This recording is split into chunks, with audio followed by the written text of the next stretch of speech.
Hello everyone, आज के इस वीडियो में हम रिमूवल ऑफ अफ्स्पा एक्ट के बारे में पढ़ने वाले हैं। ये एक्ट क्या है, ये क्यों न्यूज़ में है, ये सारी चीज़ें इस वीडियो में हम कवर करेंगे। ये एक्ट का या इस पूरे इशू का कॉन्टेक्स्ट क्या है। नागालैंड का ये इशू है और इसमें ये जो अफ्स्पा एक्ट है इसके रिमूवल की मांग की जा रही है कि आप इसको रिमूव करें, और ये डिमांड दिसंबर से की जा रही है। और इस पूरे इशू ने जो है अपने 45 डेज की डेडलाइन जो इसको दी गई थी वो मिस कर दी है। अब ये पूरा इशू क्या है वो हम समझने वाले हैं।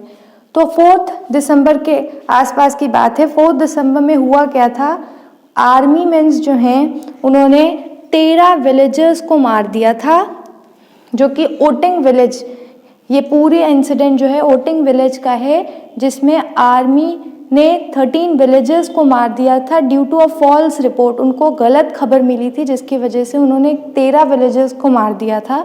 और उसके अगेंस्ट बहुत सारा प्रोटेस्ट देखने को मिला था नागालैंड में, और भी बहुत सारी प्रॉब्लम्स देखने को मिली थी। अब प्रोटेस्ट हो रहा था इसके अगेंस्ट। उसके बाद 6 दिसंबर को होम मिनिस्टर जी का एक स्टेटमेंट आया था कि सिविलियंस, उन्होंने स्टेटमेंट दिया था कि ये जो विलेजर्स या सिविलियंस थे ये कोल माइन से रिटर्न हो रहे थे, और जो कमांडर जो है जब उन्होंने उनको रोकने की कोशिश की तो ये भाग रहे थे, उसी में ये पूरा इंसिडेंट हुआ था।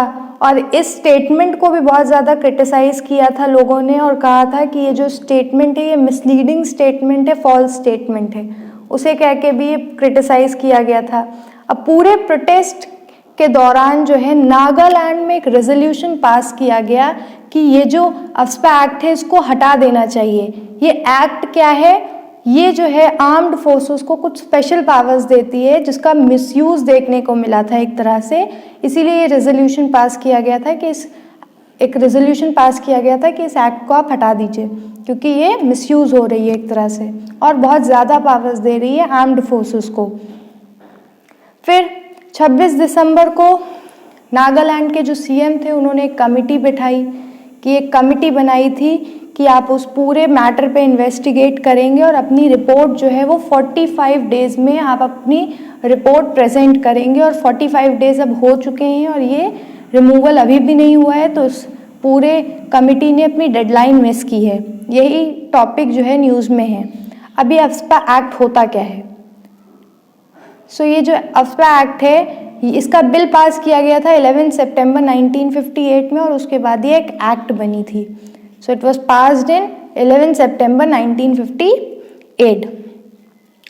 अब अफ्स्पा एक्ट है क्या, it is armed forces special power act, यानी आर्म्ड फोर्सेस को कुछ स्पेशल पावर्स देती है ये एक्ट।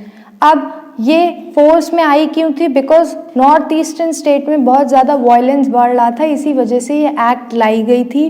और ये एक्ट क्या करती है, ये पावर देती है आर्मी को या आर्म्ड फोर्सेस को कि वो कुछ पावर्स देती है जिससे वो पब्लिक ऑर्डर को मेंटेन कर सकें डिस्टर्ब्ड एरियाज़ में।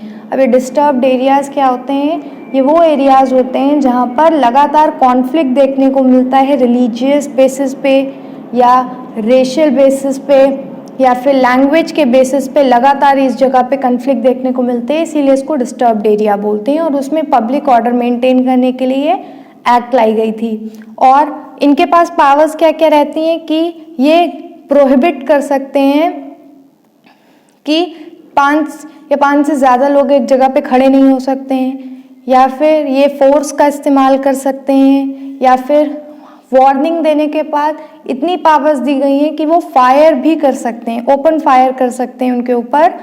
ये यहाँ तक कि ये भी पावर्स उनको मिली गई हैं। और अगर उनको किसी पे शक है या कोई सस्पेक्ट है तो उसको बिना वारंट के ये अरेस्ट भी कर सकते हैं। यही सारी कुछ स्पेशल पावर्स हैं जो इनको दी गई हैं, और इसी की वजह से इसका मिसयूज़ देखने को मिला है फॉल्स रिपोर्ट के चलते। इसीलिए नागालैंड के जो लोग हैं वो मांग कर रहे हैं कि इस एक्ट को हटाया जाए, बिकॉज ये कुछ ज़्यादा ही पावर्स दे रहा है आर्मी को और इसका मिसयूज़ देखने को मिलता है। This was all about removal of AFSPA act.